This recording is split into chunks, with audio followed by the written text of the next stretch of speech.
Hazard, pronounced hazard, is a show about how to prepare, prevent, and prevail over disasters. And it's hosted by me, a comedian. As a comedian, I know that without proper planning, things can go wrong. When it comes to hazards in our community, being ready is even more important.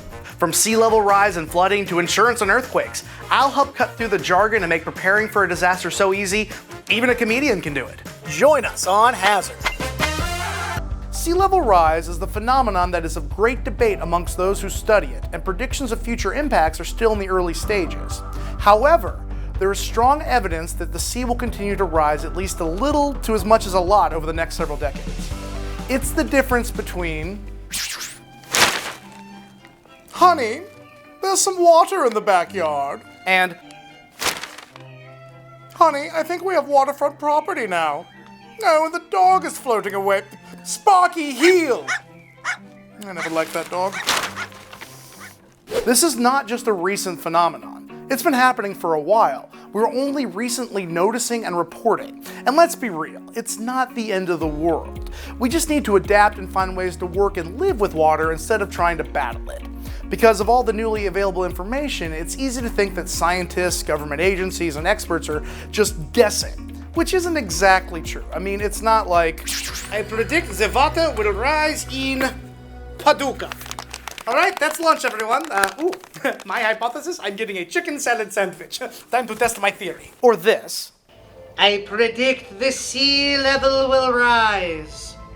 Also, your dog will float away. The one thing to understand is that preparation takes time. And if the trend continues, we should be ready.